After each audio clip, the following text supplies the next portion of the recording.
care strategy. It's how they think about caring for customers and making sure they serve them very well. So it's a lot of fun.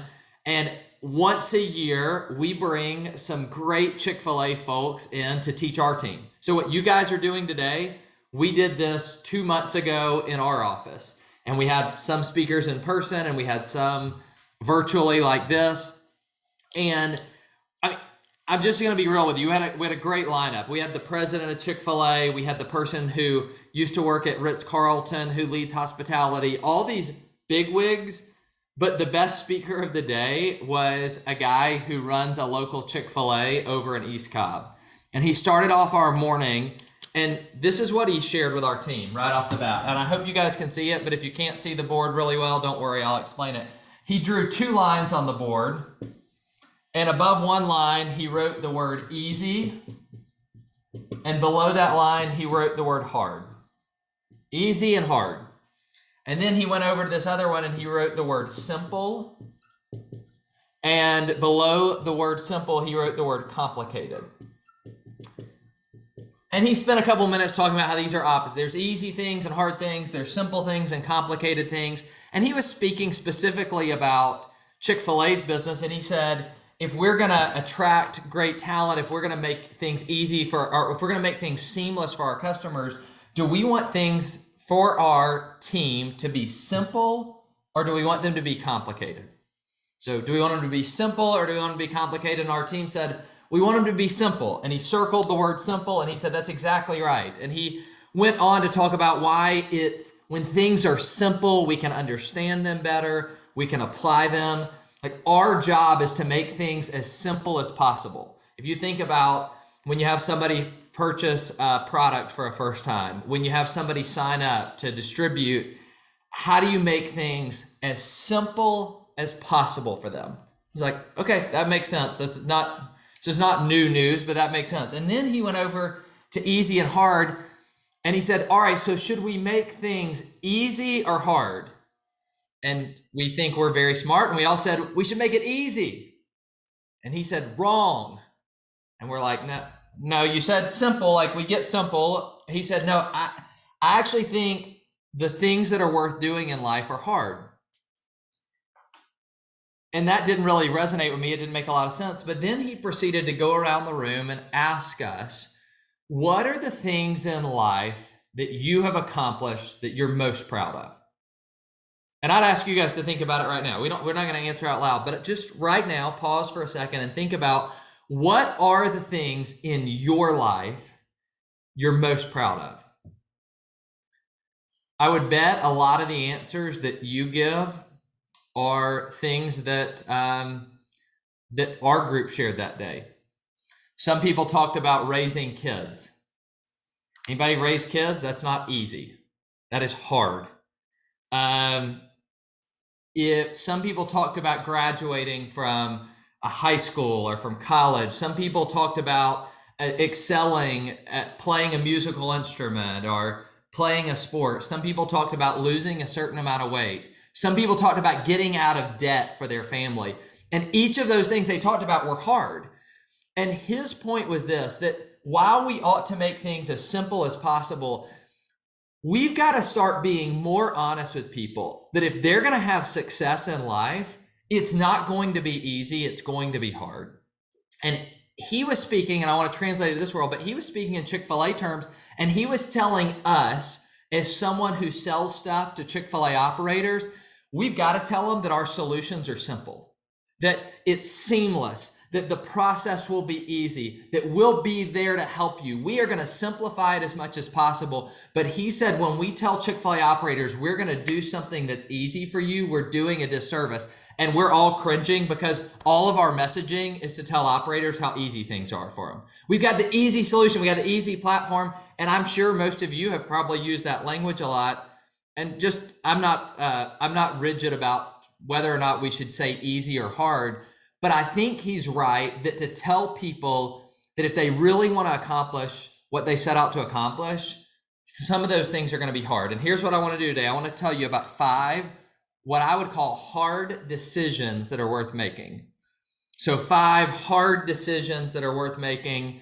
And I believe these are not easy to make, but if you make these decisions, you'll have success in your business, you'll have success in your personal life.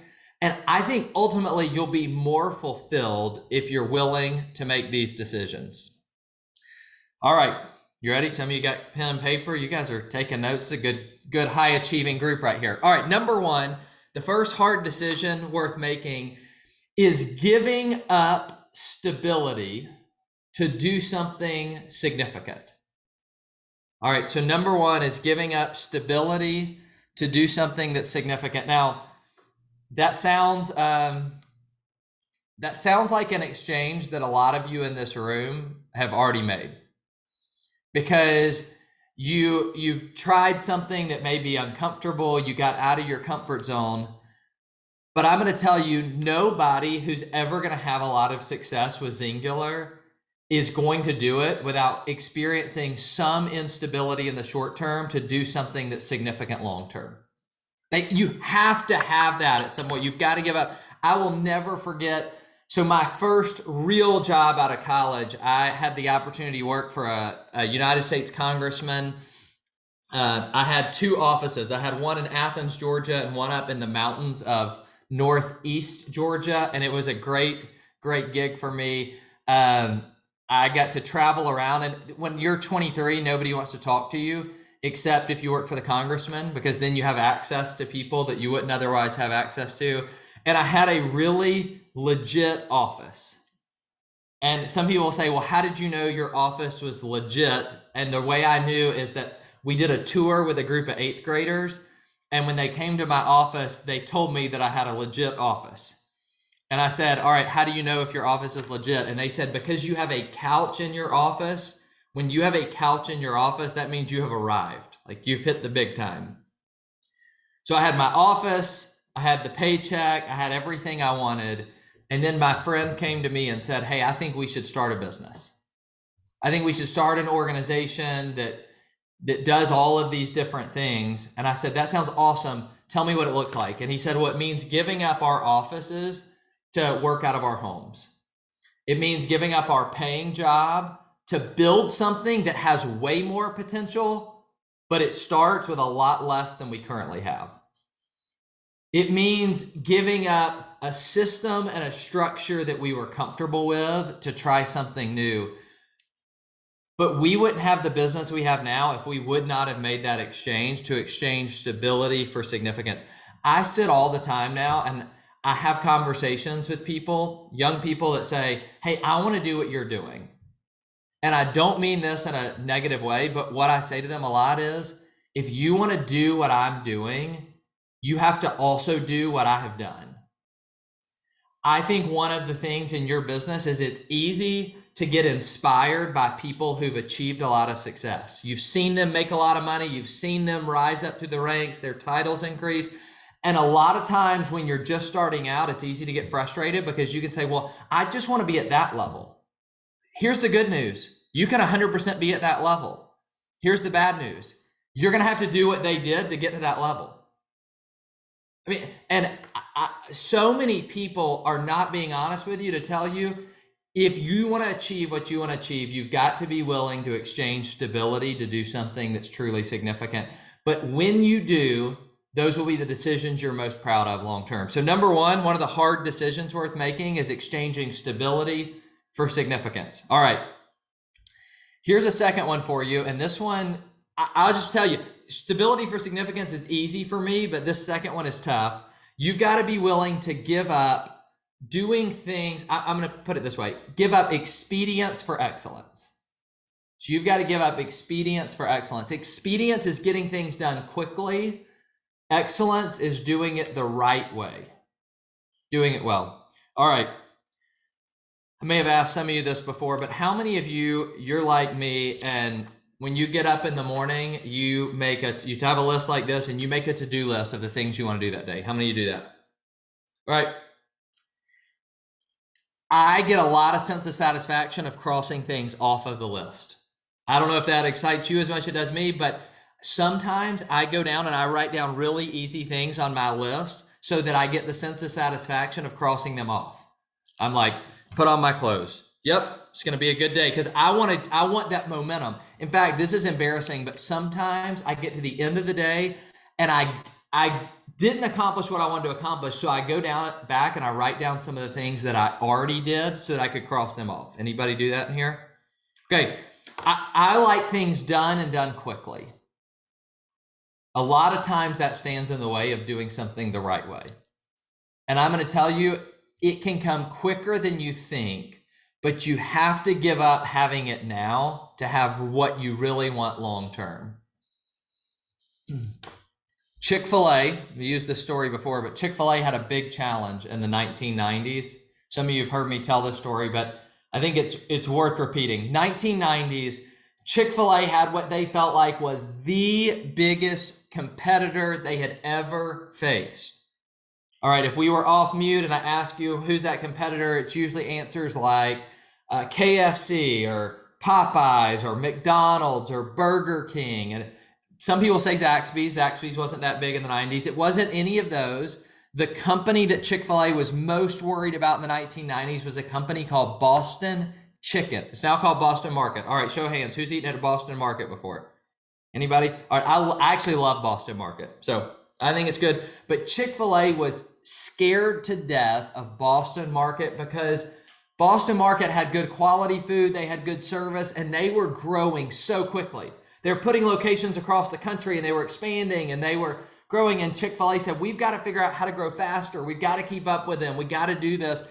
And so they had a meeting where their top executives shared strategies of how they would grow more quickly, like right now. And a lot of those ideas were, we should take on debt so that we can grow more quickly. We should lower our standards of who we're going to hire so we can hire more quickly. All these ideas. Truett Cathy, the founder of Chick-fil-A, he sits at the head of the table, very quiet guy, but at this point he had heard enough and he pounds his fist on the table. And they got their attention because they knew something was off, and he looked at them, and this is what he said. He said, you guys are missing the point. He said, we don't need to worry about getting bigger. We need to worry about getting better. And if we get better, our customers will demand that we get bigger. We don't need to worry about getting bigger. We need to worry about getting better. And if we get better, our customers will demand that we get bigger.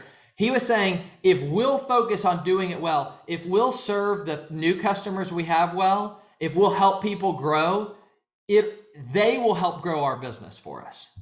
Their whole philosophy at the time was one about raving fans.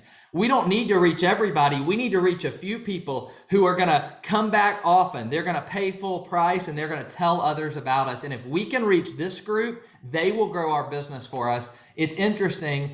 Boston Market had a goal to be $1 billion business by the year 2000. 2 years before that, they filed for bankruptcy. And in the year 2000, Chick-fil-A hit $1 billion in business because they said, we're going to do it well. I want you to hear me. I'm not telling you not to grow quickly. I hope you grow more quickly than you could ever imagine, that you rise the ranks faster, that you have more customers. But I'm going to tell you, while you're focused on that, you've got to serve the ones you have with excellence. You got to pour into the people you have now. You got to invest in them. You got to get some people who are then going to pour into others so that you can replicate yourself. And a lot of times that involves giving up expedience to do it with excellence. All right, so you got to exchange stability for significance. You got to exchange expedience for excellence. Here's another hard decision to make. And I think this is really, really tough for a lot of people. But you've got to be able to build the life that you want and start doing it now. So build the life you want now. And I'm going to tell you, I spend a lot of time. I used to talk about this to young people because I thought they were the ones who needed to hear it. And now I find that adults often struggle with this more than children do. You always hear adults asking young kids like, hey, what do you want to be when you grow up? And I used to think it was because they were curious. And now I think it's because they're looking for ideas. Like they have no idea what they actually want to do. And so what most people try to do with their lives is they try to take their talents and they try to take them and they want to sell them to the highest bidder. They go find a job who's going to pay them in the short term the most amount of money, so that then they can do for the next however many years a job that most people hate. So they take their talents, they sell them for money, a job that most people hate, and their goal, which doesn't usually happen, is to retire early. I'm going to take what I have, I'm going to sell it to the highest bidder, I'm going to do a job that I hate, and finally at some point I'm going to get out of that job so I can do what I really want to do in my life. What I find is the people that have the most success don't do that. They say, I want to build the life that I want right now. And I say that our best opportunity, I know my handwriting is terrible, so just bear with me for a second, but the things that I really want to do are found at the intersection of three things. Number one is affinity. Affinity is a fancy word for what do I like? What do I enjoy doing? I would ask you to think about what are some things that you're passionate about. I hope that if you're in this room right now, if you're sitting on this Zoom call, that you actually enjoy seeing people's lives changed. As I throw a marker, that you actually care about seeing people's lives change, that you want to see people have help that they've never had before. You want to see them in a positive way. That's something you enjoy doing. Too many people have said, just find something you enjoy doing, and that's what you should do for the rest of your life.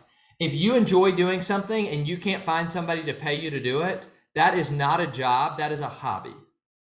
So affinity alone is not enough. Affinity, the second thing is, where do you have ability? Ability is what are you good at? Affinity is what I like, ability is what I'm good at, but the third thing that has to exist is opportunity, and that means somebody in the world will pay me to do this thing. And I think when we can find things in that intersection, things that we enjoy, things that we're good at, and something that the world will pay for, that's where we find our sweet spot. And if we find our sweet spot, we find something that our goal is not to retire from.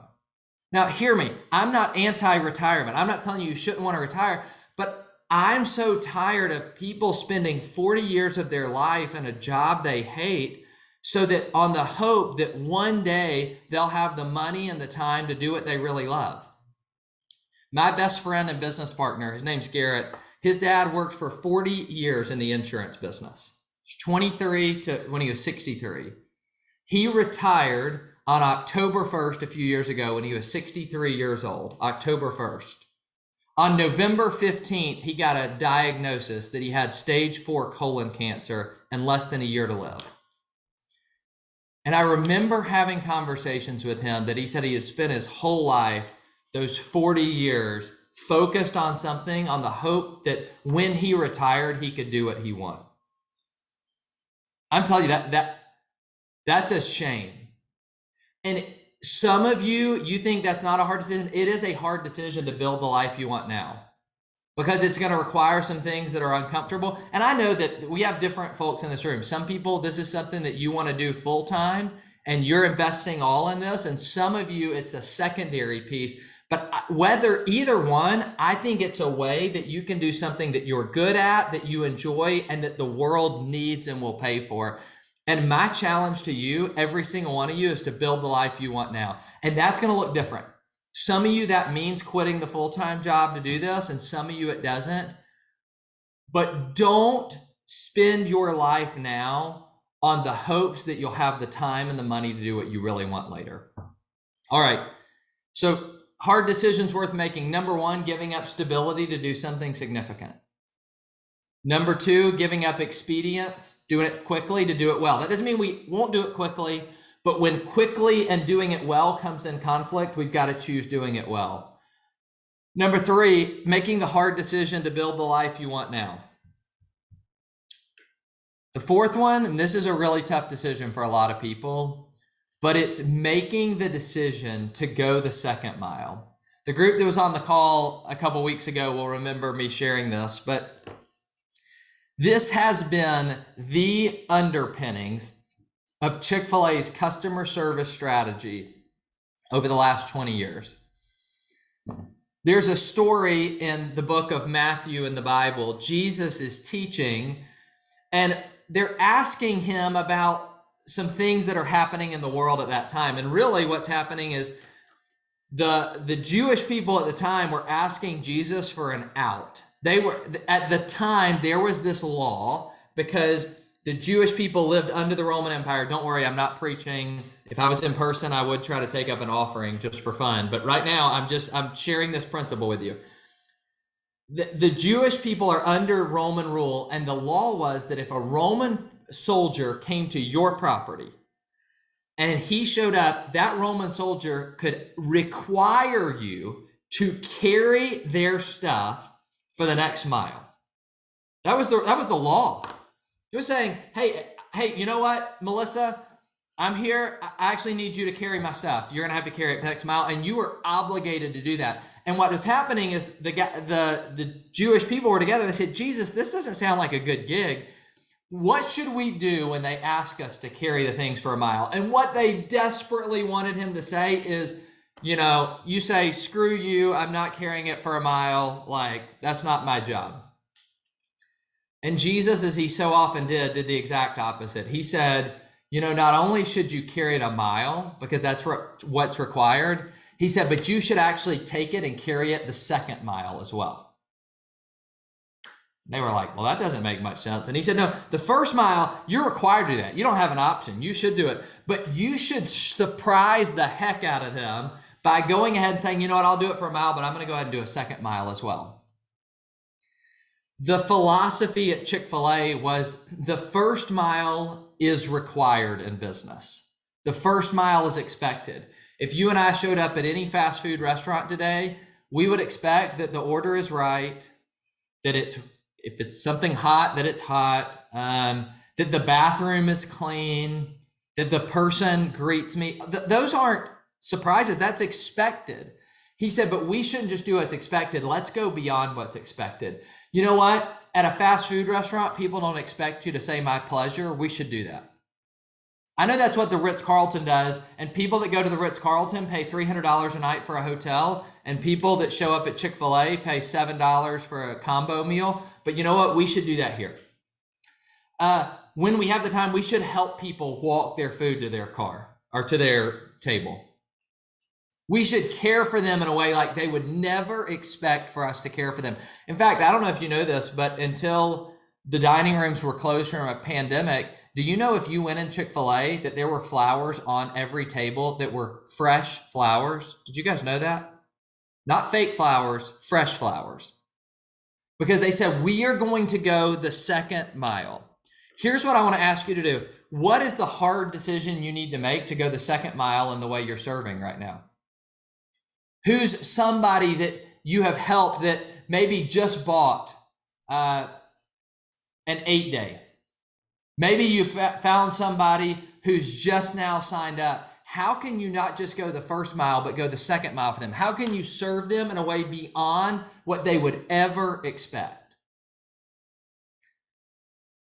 One of the things Truett Cathy used to say all the time is that sometimes 10% more effort yields 100% more results.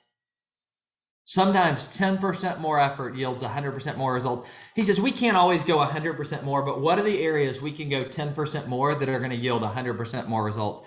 This is a way for me I like stories. It helps me visualize it. Maybe this one will make sense for you. I go back in time where things were simpler and things cost a little bit less.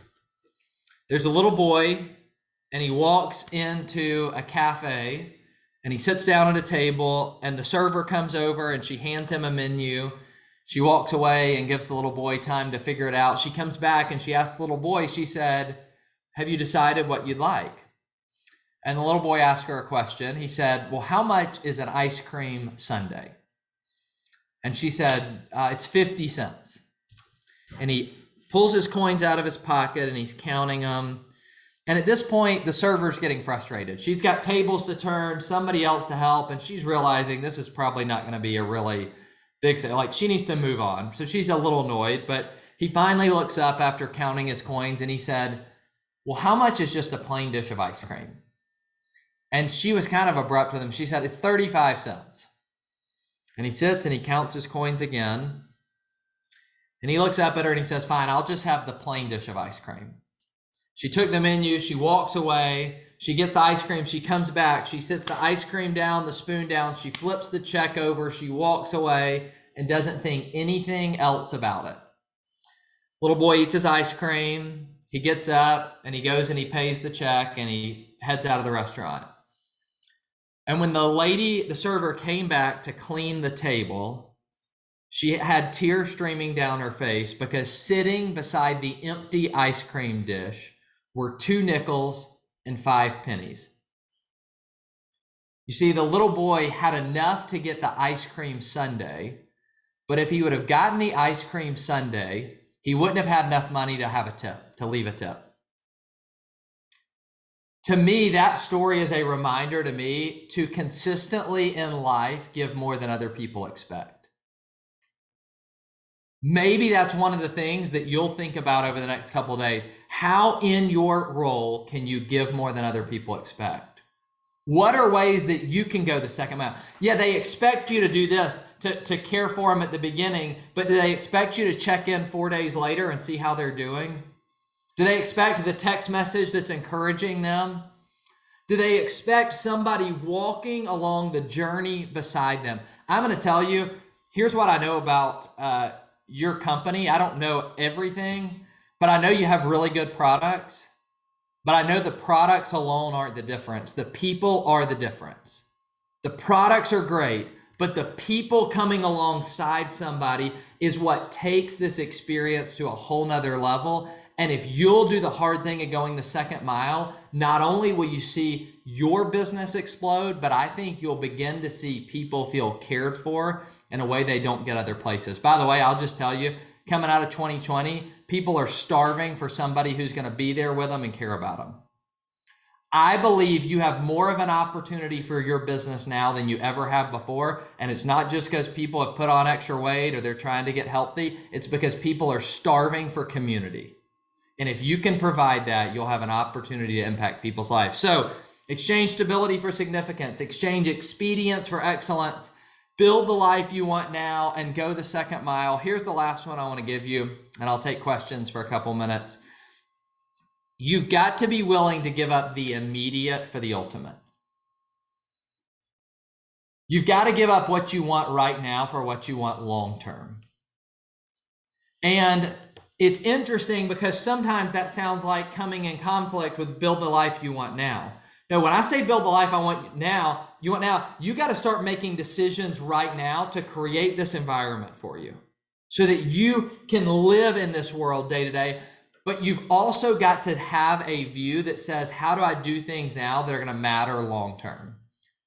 Zig Ziglar used to say it this way. He said, the chief cause of failure and unhappiness is trading what we want most for what we want now. All right, I'm going to say it a couple more times because if you don't get anything else, you've got to get this. He said, the chief cause of failure and unhappiness is trading what you want most for what you want now. The chief cause, so the number one cause of failure and unhappiness. So if you find an adult who's failed or they're not happy, the number one reason, what he's saying, is that at some point or multiple points along the way, they've given up what they wanted most for what they want now. What I want most is freedom for my family, freedom for myself. What I want right now, not to experience discomfort. So I'm going to just keep doing what I've been doing.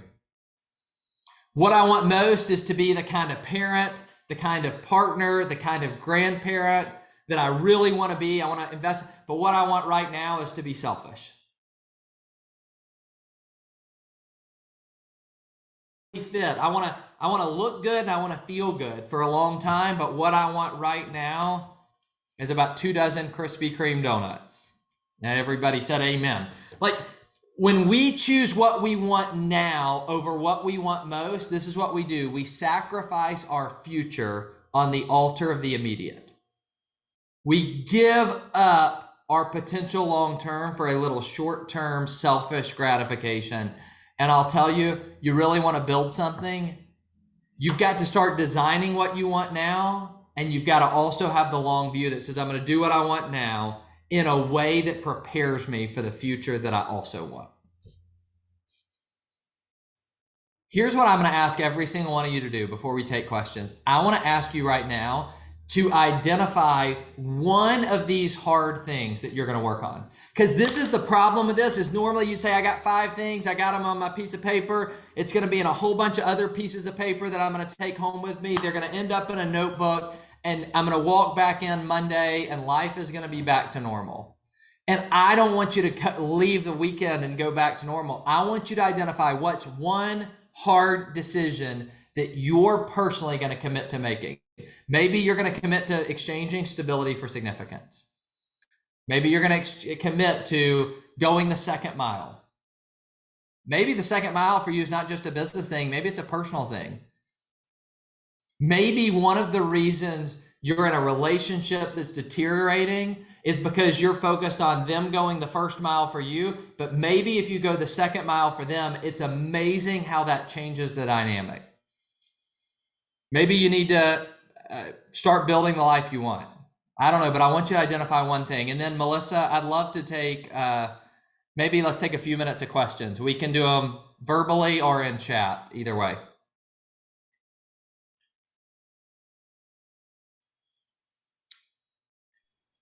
Oh my gosh, that was so fantastic. And if Stacy, your team, and South Carolina team, and Corey, y'all are all welcome to chime in too. Who has questions? Yes, Hillary. I would like to know if that video that you showed for the Chick-fil-A training, the one that will bring you to tears, if what the name of it is, and if that's something we can look up on YouTube, because that was something that was really moving and inspiring, and that I definitely want to share with my. Or is that something you could share now, Kevin? Yeah, let me see if I can share my screen. Can you do that? Let me make you. Hang on, I'm going to make you a whatever it is. What, a host? Yeah.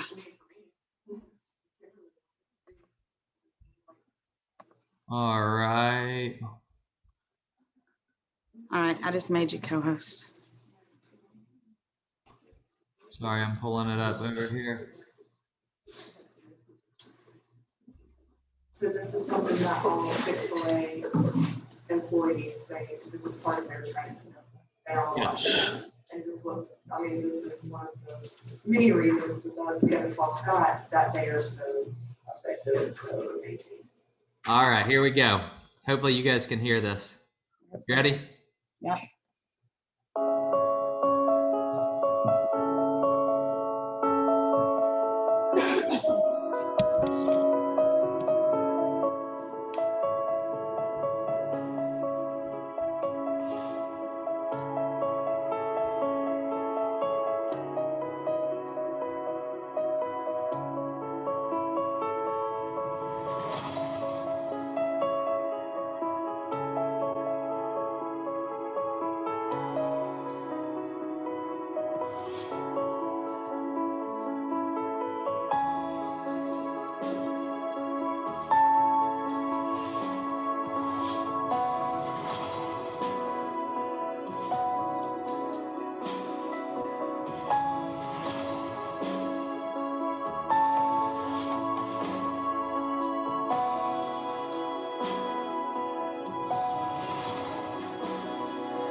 Hang on. So how would you define hospitality? It can mean a lot of things to a lot of people. Hospitality at Chick-fil-A is about ensuring your guests feel cared for. There we go. Sorry. Yeah, I mean, I'd love to hear any of y'all's thoughts on it. I think for me, for Chick-fil-A, that reminder for them is that every single person you come in contact with has something going on. And I would challenge you to say, how do you view your business? It's interesting, 20 years ago, Chick-fil-A, when they first started thinking about this philosophy, they used to say, we don't have, at that time, 1,500 locations. They said, we have 1,500 ministry centers across the country, because when we can interact with people, we have the opportunity to impact their lives. And I think when you start to view business in that sense, it's amazing. It's counterintuitive, but it actually makes your business far more successful. The truth is, it just has to be genuine. There's a lot of other companies that want to fake what Chick-fil-A does. They want to pretend like they care. But when you genuinely care, I think people sense it and you get unbelievably different results.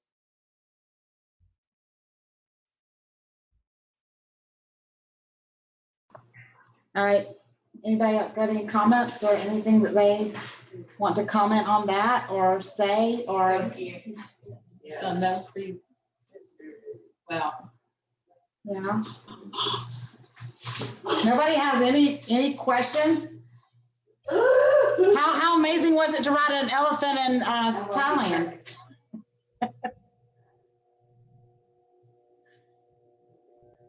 Can you even hear me? Am I muted? Sorry, it went off. Go back. What'd you say? I said, how amazing was it to ride an elephant in Thailand? It was pretty amazing. You know, I don't get to do as many of those these days. I have with a 2.5-year-old and a almost 6-month-old at home. There's a lot less elephants and shark cage diving. So. Can you hear me?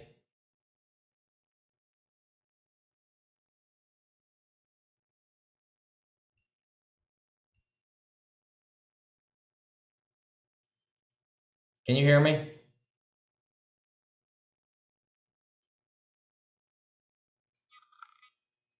All right, Melissa, you got another one? I feel like y'all are frozen up there.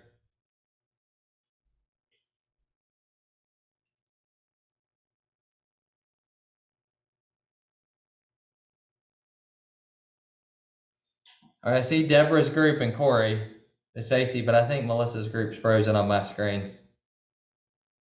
Y'all too?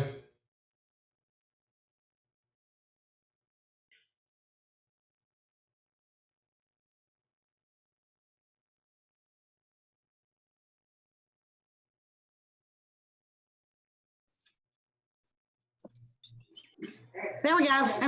Are we up? You're up now. Gosh, I was like, we were panicking. Oh my gosh. So, hey, Stacy, are you guys still there too? So Deborah and Debbie and Karen, they are watching Xyngfling from South Carolina at the beach. And Karen was here with us last year, Kevin. So she got to hear you in October. And then Stacy, his team is in West Virginia. He's my running partner. And Corey is in Texas. And so we've got people here from Michigan and from Maine and from all over that came here. So we're very, very appreciative of you. We always learn a lot anytime you speak to us, and we thank you so much. Well, I appreciate it. I'll share a couple other videos, kind of like that. They won't all make you cry, but a couple of thoughts from some Chick-fil-A stuff that you guys can share throughout the weekend.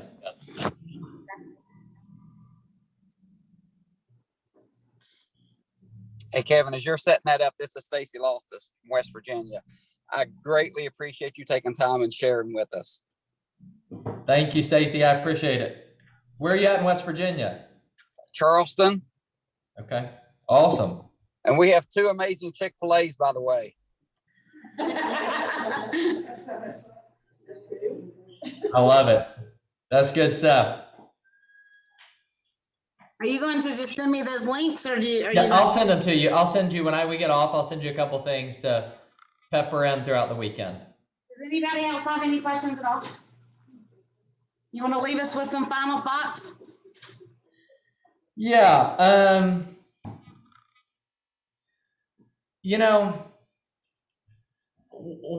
So Chick-fil-A would say this, and I think it actually came from Andy Stanley, but they have embraced it, and it's something we're trying to do around here because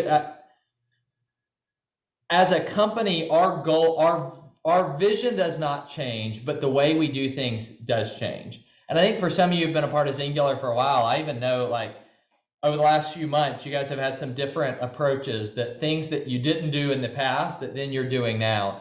And one of the philosophies that underpins what we do and what Chick-fil-A does is this term: marry the mission and date the methods. So marry the mission and date the methods. What are the things that are missional that we're not changing? Our goal to help people.